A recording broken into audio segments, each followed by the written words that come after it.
Lost Media. Welcome to the Independent Voter Podcast from Independent Voter Project. We're going to expand a little bit. A new era of independent voter news that the journalists just don't cover, where we have these debates on a national level, really taking on issues so that people have more educated disagreements with each other.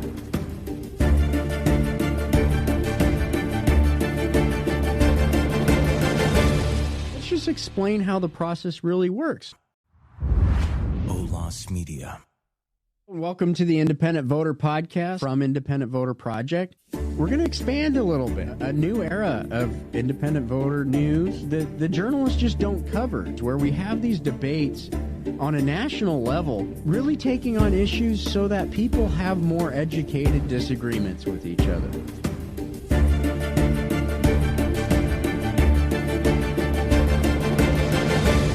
Just explain how the process really works.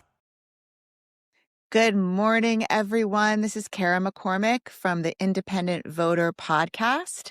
It's wonderful to be with you. Today's episode is about the unfair fight, how Missouri's cannabis industry is battling unregulated gas station weed. And we have a guest this morning called Dave Craig. He is the Vice President of Marketing for one of Missouri's legal cannabis brands called From the Earth. It's one of Missouri's top-selling brands, and they've got dispensaries in and around Kansas City. And Dave, it's great to be with you. I know that when Missouri voters first approved medical cannabis way back in 2018, and then they approved recreational use just 4 years later, it was like one of the fastest turnarounds in the whole country from when the voters asked for it to when the voters got it. Usually things don't happen that fast. I'm from Maine, you're from Missouri. It was way slower in Maine, let me tell you. Yeah, it was definitely, I believe at the time, that might still be the fastest transition from a medical market to a recreational market.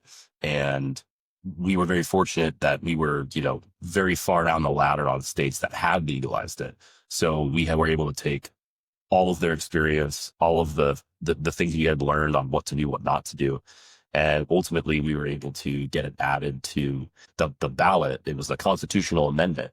So it is actually a legal addition to the Constitution that cannabis is regulated, legalized in the state of Missouri through the department, DHSS. And inside of that is the DCR, and that's the Department of Cannabis Regulation. So that's the legal body that regulates cannabis inside of Missouri, or is supposed to. So they had a really, it looks like it passed in 2018, the medical marijuana part with like 65% of the vote. Yeah. That's huge. And then it looks like it passed in 2022 with Amendment 3 with 53% of the vote. I feel like that's right around Maine's passage was 54%. Yeah. And then, so it's right in the Constitution in Missouri now. And there's a pretty clear framework for what's cool and what's not cool. And the medical dispensaries opened right away for the medical part. And then now it sounds like you're doing pretty well. I was reading that it's something like $1.5 billion in revenue that's being generated by the industry in Missouri at this point. Yeah. So Missouri has benefited from its location. So if you look at that map behind you, several of the states around Missouri do not have medical or recreational cannabis. So it's a bit of a prohibition moat. So we don't encourage people to purchase and then go back to their states. We say hang out in Missouri, enjoy your products there, obviously. But we do get a lot of cross-state traffic, and I think that's really been a big boon for the industry, which has, Missouri has grown to be the sixth or the fifth largest cannabis market in the country. But unfortunately, that is at risk now. What we've seen over the last several years, and really in the last 18 months, it's really sort of hit critical mass, is the opening of unregulated dispensaries that are outside of the purview of the law. Additionally, you have smoke and vape shops who are an important part of the industry, an important part of the culture, and something that I love stores like that. I grew up going to get a piece of glass or a pipe or a bong or something. So I respect it, but those stores now are also carrying hemp derived intoxicants THCA flower, which is supposed to be Farm Bill compliant, and then other synthetic cannabinoids. And unfortunately, So is what you're saying is like while the legal market, the legal cannabis market is sort of growing, there's like a whole other market kind of growing alongside of it. And one is selling legal cannabis that's been like tested and taxed and is totally regulated based on the Constitution. And then this other one, there's these products that you can kind of find in these gas stations and smoke shops, and it's like hemp derived THC, right? Yeah. So there's a couple things, right? So they're hemp derived like THC, THC. There's a whole alphabet soup of these synthetic cannabinoids, and those are unregulated. That means that even though that they are derived from cannabis and synthetic, they are not regulated by the Department of Cannabis Regulation. And we think that's sort of a glaring oversight in regards to the interpretation of that amendment. Additionally, and this is kind of a big thing, right? The 2018 Farm Bill is a federal law that legalized THC products nationally if they're below 0.3% THC, 0.3% THC. So what that essentially did was that allowed for the sale of THCA flower. Now, all cannabis flower is essentially THCA flower. Through the process of decarboxylation, which is essentially just lighting it on fire, it becomes THC. So you're essentially, through this sort of loophole, cannabis flower and some of its derivatives were essentially sort of legalized federally. This was not the intention of the Farm Bill. I mean, Mitch McConnell is a very strongly against cannabis, and he's even you can find the videos everywhere of him being like, we had no idea what we were doing here when we did this. But even with that being said, this 0.3% THC limit, members of the community, members of the cannabis industry, just the press, had gone around and purchased products from these stores and had them tested from independent third-party cannabis labs. And those test results showed that they were not Farm Bill compliant. They were not 0.3%. On average, they were over 22 times above that limit, like effectively making it unregulated cannabis. So basically what you're saying is like chemists figured out that you can take like this legal, quote unquote, legal hemp and turn it into these other things when it's heated. So like on paper, like it looks like it's hemp compliant under the Farm Bill, but really like the way that they're doing it makes it intoxicating. Not even so. There's multiple layers to it. There's like there's the gummies, the edibles, the pills that are like THCP, THCH, these different synthetics. And then you have, that's one component of it. And then the other component of it is the THCA flower and pre-rolls and anything that comes in that regard. And then you have your vapes and all that stuff that derive from that flower and the gummies. And all of those things sort of claim to be Farm Bill compliant, but after we've tested them, they're just not. Also, and it's like they're bad, right? Like there's, yeah, it's not just that they're not Farm Bill compliant; it's that they have all this other stuff in them. Exactly. Like what's in them?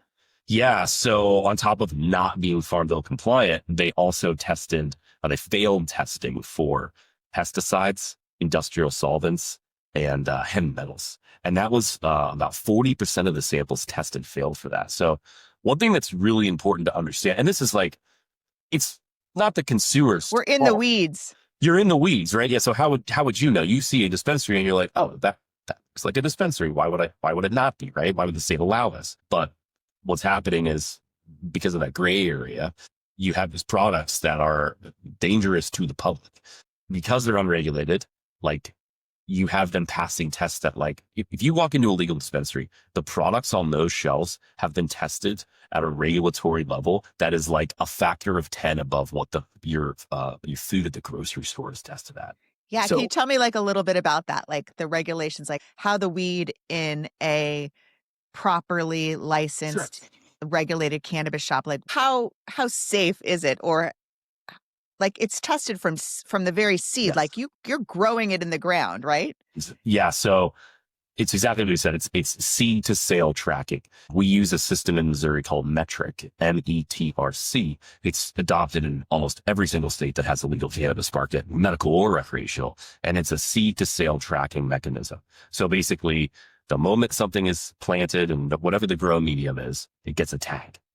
And that tag follows it all the way through till it's put in a jar or vape or whatever the final medium is of a product being sold.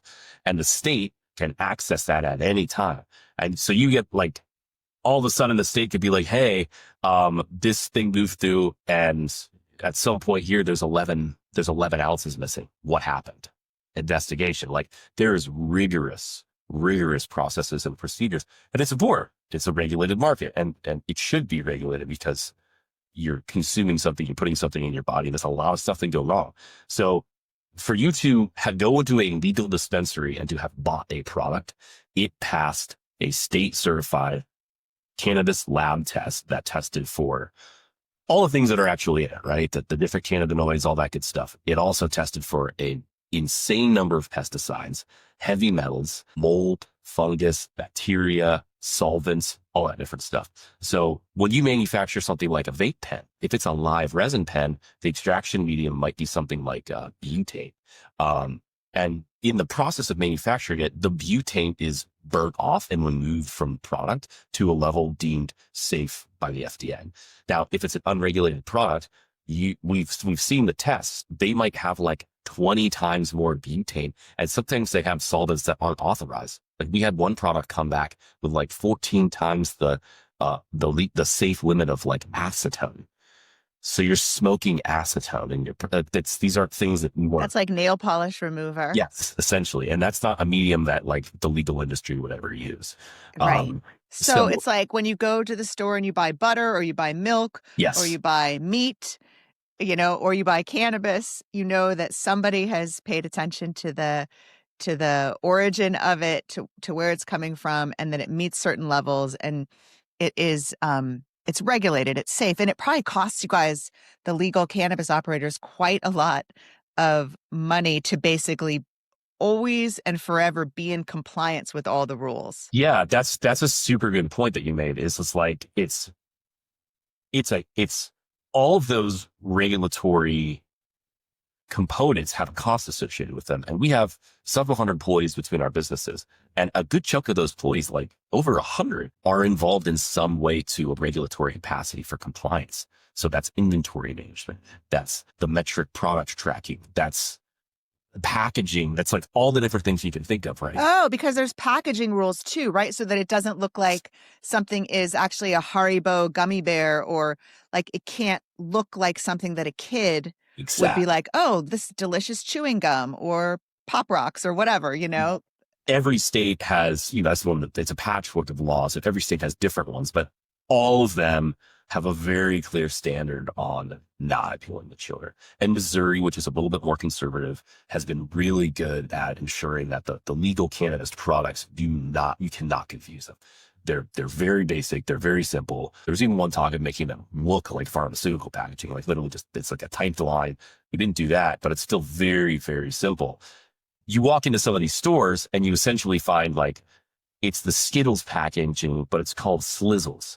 Or it's like Trolley, like the gummy worms or the gummy rings, but like it's TRRL. It's like, it's just spelled slightly different, but it is effectively the exact same packaging.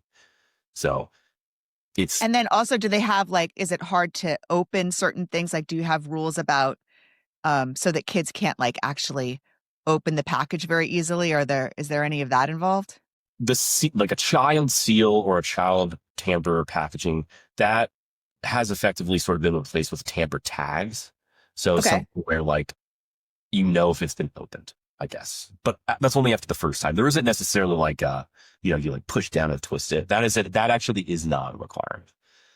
But otherwise, so basically like just make sure that you put it on a high shelf or put it inside of like parents have to take responsibility if they've got kids at home, for storing it properly. There's just certainly no way that you're going to see a bunch of you're not going to see something and be like, oh, let's fund me 10 of these when that's like a terrible idea. So yeah. All that's happening, but it's like there's this other whole market that's growing like alongside. And all Yeah. these people who are sort of creating and selling this intoxicating hemp they don't have to test from seed to sale. They don't have to spend the money to make sure the packaging or have any kind of regulations. So this is so it's like a very unlevel playing field. Yeah. So like around Kansas City now, and I don't really understand how the billboard companies are able to get away with this, but you'll see billboard companies advertising like $10 eighths or like 1 cent pre-rolls and stuff like that. And because these companies and these brands do not have to follow any of the regulatory compliance measures, they are selling it significantly cheaper than a legal one is supposed to. Now, all things being considered, there's actually a report from the MoCan trade industry. We still have about 40% of our canopy to grow into statewide. So like the capacity of the state the legal capacity is underutilized. And as that capacity, if there's an incentive to keep rolling it out, the more products will continue to enter the legal market and the products will continue to drop. It's been a trend every quarter, every year since we became medical rec, and it happens in every state. They get cheaper and cheaper and cheaper and cheaper as people streamline. There's a ways of consolidation. People just get better at it, right? But then you have these other companies who are just rushing to the front, selling $100 ounces or a couple $100 quarter pounds. That's not something that's possible for the legal industry, and there's a good reason for it. So it's an unfair playing field. And additionally, in 2024, the legal cannabis market, this is reported by the DHSS, paid $245 million in state and local taxes, and those are the cannabis. I saw that $245 million, and that's just in 2024. Yeah, correct. So that is a ton of money. And so I think a third of it will go to the Missouri Veterans Commission. It's split. So there's the local, the counties, the cities, they can add a 3% additional tax. So like there's state and then there's the local taxes, and the state taxes get divided according. Like a lot of that state tax money will go to veterans and to programs. Veterans Commission, the Public Defender's Office, and a couple different agencies, and then they split it up between them for different priorities. And the unfortunate thing is that as the black market, the unregulated market continues to grow, tax revenue is getting siphoned out of local initiatives, and it's effectively taking money from veterans. It's taking money from schools. This is what the constitutional amendment. The people voted for this, and now what these companies are paying is they're not paying the right taxes. And it creates this skewed market where people don't really understand. And it's not their fault. You see something that looks effectively like a dispensary and you just don't know the difference. You don't know. So what we really hope is that the state, local law enforcement will sort of clarify. I think there's a lot of confusion across all different levels of government, who's supposed to take care of what. And when we've talked to people about this and we've informed them that, hey, if you look at these maps and there are more stores selling unregulated cannabis products than there are legal stores. So like you had mentioned that the cannabis market in Missouri is growing and is pretty stable. It is actually declining. If you look at the September sales, it actually went down. And like for our business, effectively, we have opened new stores this year at a significant cost. And 100 additional employees, we're actually making less money than we were at the beginning of the year. So it is, and in St. Louis, I've heard some people report that this year they're looking at like a 37% drop in revenue. And cannabis doesn't, because it's considered Schedule I federally, we don't have the ability to do any sort of like tax deductions. So we're effectively taxed at like a 50% plus rate. So everyone's like, oh, the cannabis industry is really successful, generates a lot of money.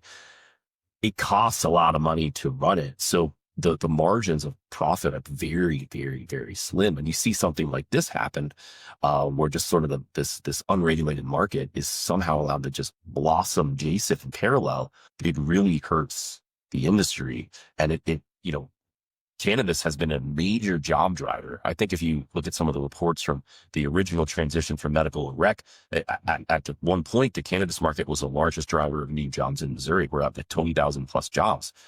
All of those are effectively at risk because if you just have like one or two people hanging out in a smoke shop selling these products, you sort of destroy that chain all the way down the ladder. So I'll just say, so it sounds to me like there's a bunch of problems. One of them is that cannabis is still a Schedule 1 drug, categorized alongside heroin since Richard Nixon, 1970. No president has been able to reschedule it. We're definitely watched the President Trump in the Oval Office about, 2 months ago say that a big decision was coming on rescheduling.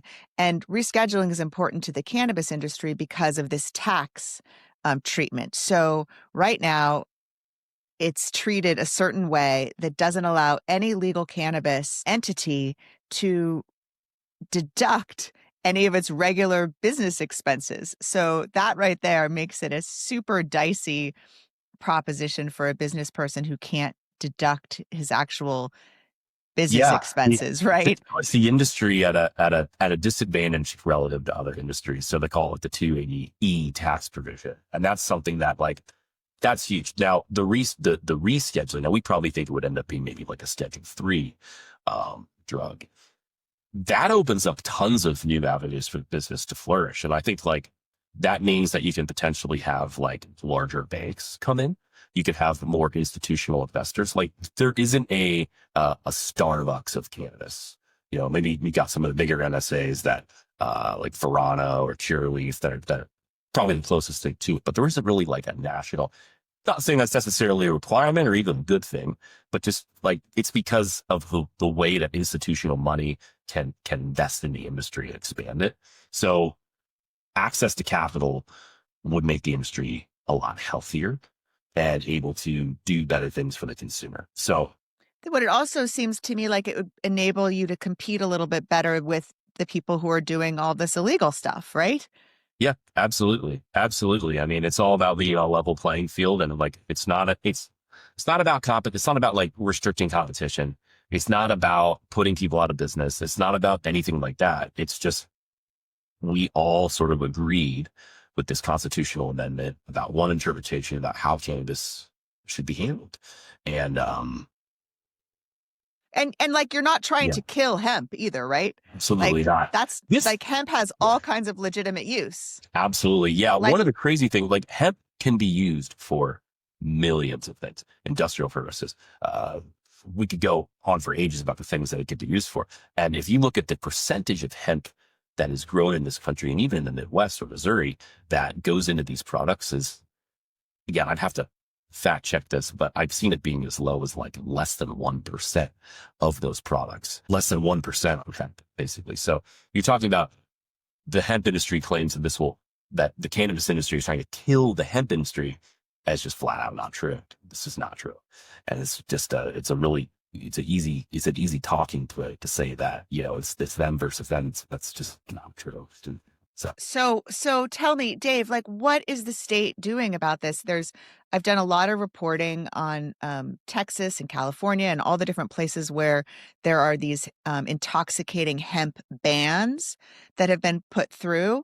I think Governor Gavin Newsom of California talked about going to a store that was near his house, where he lives with all of his kids, and being able to see this gas station weed and, just having this personal experience of it, besides wanting the legal cannabis industry to thrive, he seems like he got really mad about it. And so I think that in Missouri, your governor tried to do something with an executive order, but then he ran up against some legal problems. And I think your attorney general and then your legislature. Tell us a little bit about on the ground, what's happening politically. So a year ago, people in the legislative branch, the governor, the congressional officials, council people, they didn't really recognize the issue. They didn't really understand it. And this last year, they've really made a concerted effort to learn, to talk with people in the industry, concerned parents, community members, and really, as we begun to realize this has become like a pretty serious problem now. So in St. Louis recently, there was an effort to ban these hemp-derived intoxicants, and it was pushed to a vote early, and it was killed. It was killed. Now, how specifically that happened, we believe that maybe the hemp lobby, other people might have gotten involved, and it was just killed on the spot. Now, the hope was that would have been brought to the state as sort of template for how to do things, right? How to really kind of solve. Oh, yeah. Now, the legislative session in Kansas City starts in January, and we know that from what we've heard from elected officials, they know of the matter. We definitely hope we're going to get a conversation about it at least, and they're going to hopefully do something to sort of make some progress here. And kind of what you said about when the governor went into that store, another thing we haven't talked about is there's no gate. So like we have documented evidence of people underage going in and just 100%. I mean, and you don't have to show. Do you have to show an ID in Missouri when you go into a legal cannabis dispensary? Yes. When you walk into a legal cannabis dispensary, your ID is recorded. It's a completely private system, but it essentially is for the state to track to make sure. So you have purchase limits, you have purchase allotments that you can. It's essentially just a way to tap down on people like buying a lot and then taking it out of state and selling it. Like just it's intent to distribute. It's just like a way to tamp that down. I think it's a lot. Like it's a lot of cannabis you can buy. So it's not like it's overly restricted in any capacity, right? Well, and everybody's just complying with the law as it was designed and voted on by the citizens, right? And so, how successful do you think you'll be? Like when I'm thinking about just as a political person, this seems like a no-brainer for a politician to pass an intoxicating hemp ban, like to make sure that it doesn't get into the hands of Missouri's children. I think a big part of it is education. I think a big part, educating the public, educating the people in power who sort of understand like what is really happening under the hood here. And there's certain things that when you talk to them, they just get blown away. Like for instance, sure, found several stores that have products that have other states' marijuana symbols on them for their industries, like the warning signs, which basically means that a lot of these retailers, if I'm like naming names, they're saying they all do it, but if you can like go in their stores and see, they're basically transporting cannabis across state lines and then reselling it. So now we're talking about federal charges. So it's a very that's pretty dicey, right? And so, okay, is it like the police that are supposed to get involved at this point, or the sheriffs, or is it local? Is it the Department of Cannabis Control at the state level? Like who's in charge of kind of like policing this side market?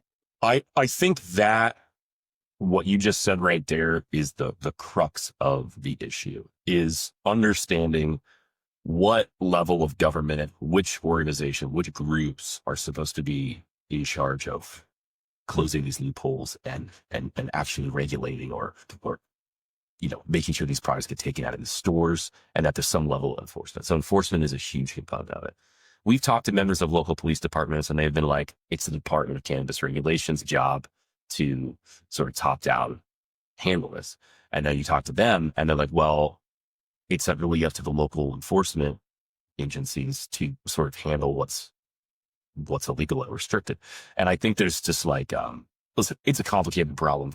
And I think what we really need is, the AG, the governor, the other people in the legislature to really sort of, hey, this is what you can do, this is what you can't do, and this is who handles enforcement. So a major component of what we really think needs to happen in this next legislative session is a clarification of who's handling enforcement. What does enforcement actually mean? And how do you sort of prevent this market from this unregulated market from continuously reemerging? So it's definitely something that requires a lot of stakeholders doing the work, But the thing is, in this constitutional amendment, we created a regulatory system to handle this. all the tools are there. It's just getting everybody on the same page. Everything is like, we've already built the systems. We've already built these processes. It's just, it's just a clarification of definition, I think. So, and it's been implemented, and there's a lot of parts of it that are really working. It sounds to they me work very well. like Yeah, they're working for industry. They're Mhm. working, but then there's this one thing that's going on that kind of, it seeks to undermine the whole Yeah. system that you've built, right? So, because what is the incentive for anybody to enter in as a competitor in the legal cannabis market? Like, if there's no way to be Why would we profitable. keep our cannabis licenses when we could just sell them and then just open up these unregulated stores and say we sell these other products? Like, what's the incentive to continue to incur these costs? Like, I don't want to be like a doomsdayer, but like at the current rate, I don't see how the regulated cannabis market could survive another 12 to 18 months with this unregulated industry. Really, No kidding. continuously. So it's like really, it's just sort of at the beginning of your birth into the industry too. Like, you're kind of still like a little bit of a toddler. You're not maybe in the crib, but maybe you're like a little toddler, as far as the industry goes, kind of running around bumping into walls. But, like you're still vulnerable, is what I'm Yeah, I saying. mean, we began raising capital for our operation like 6, 7 years ago.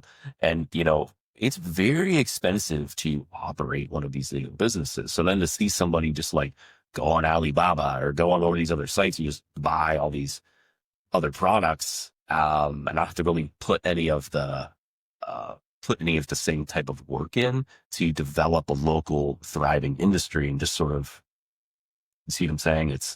It's unfortunate because the Missouri industry has a lot of room to grow. It has a lot of room to keep improving. There's what I was saying before. There's all that additional flowering canopy, which can still be developed. But why would anybody put the money into that now if they don't think they're going to get a return? Which means you kind of have this thing where, like, as it becomes more expensive to operate the legal industry, but it becomes cheaper to operate the unregulated industry, it just the problem makes itself worse over time.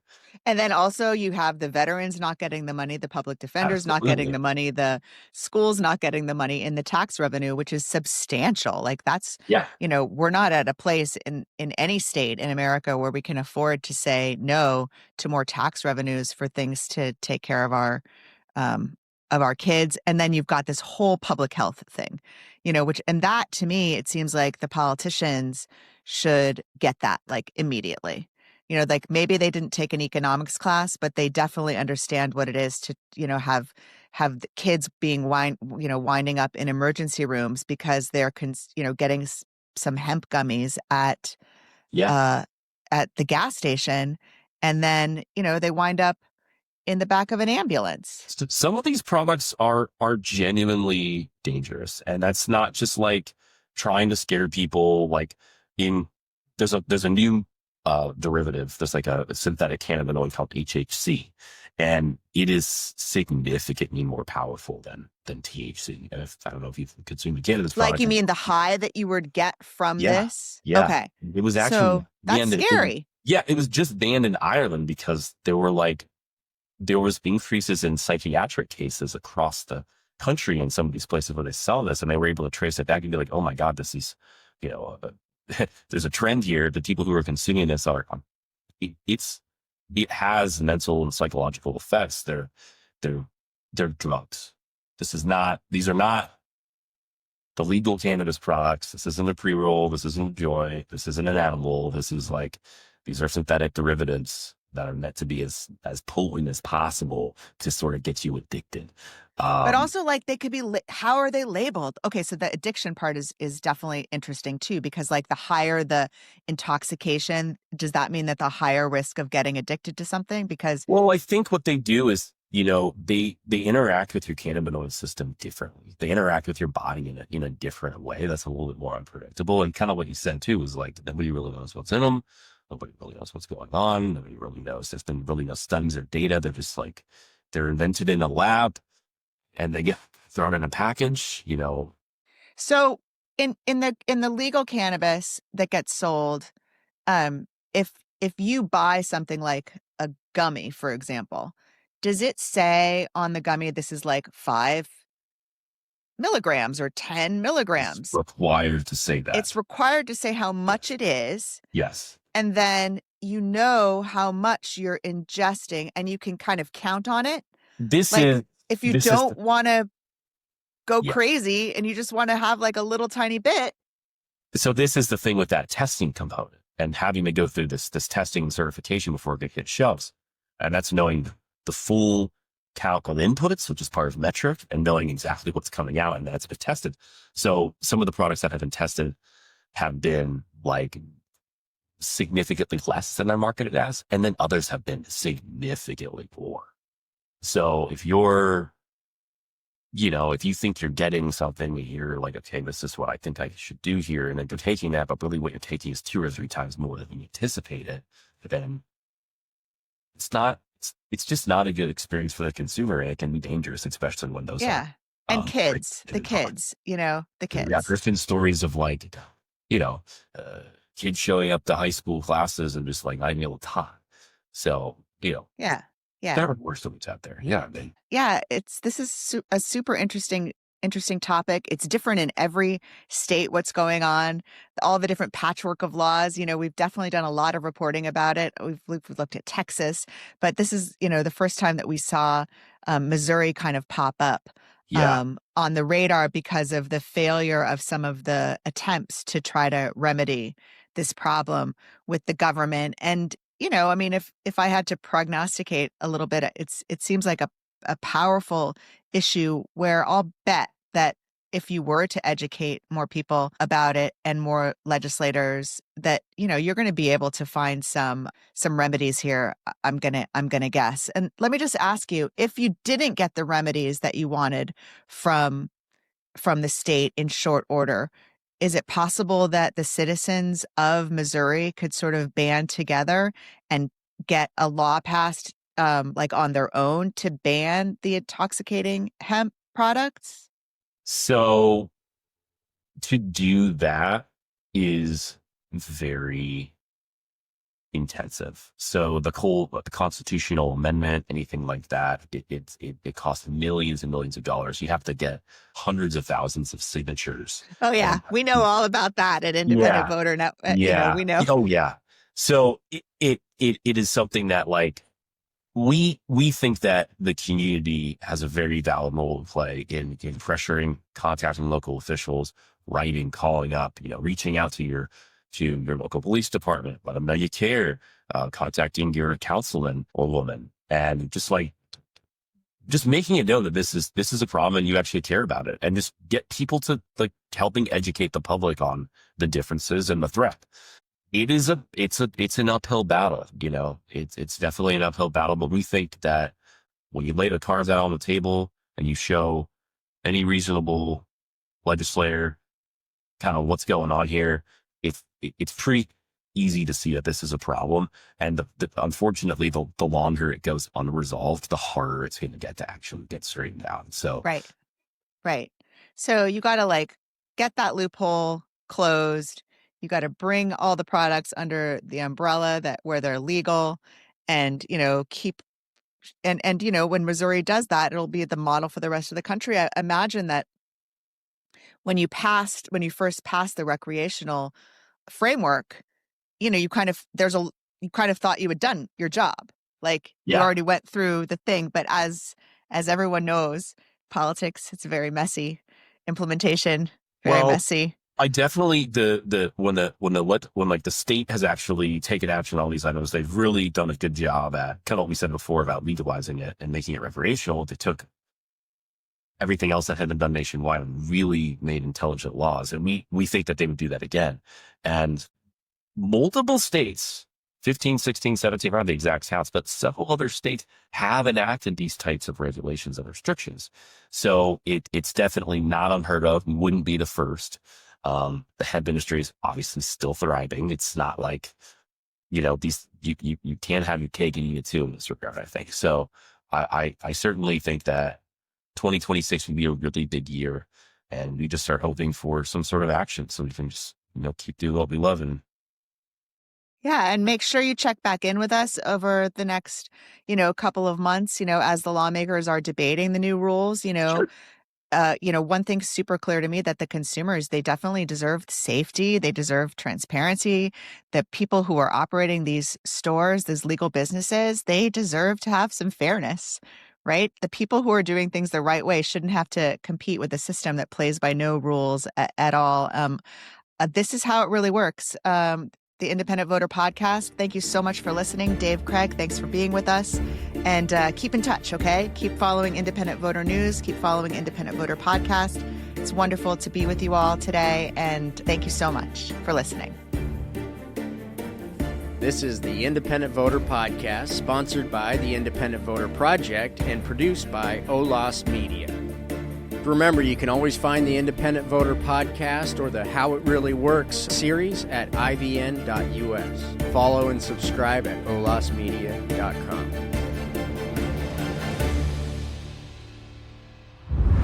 OLAS Media. This is the Independent Voter Podcast, sponsored by the Independent Voter Project and produced by OLAS Media.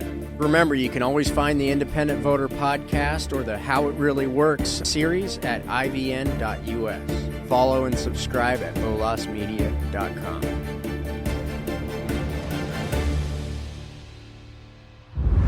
OLAS Media.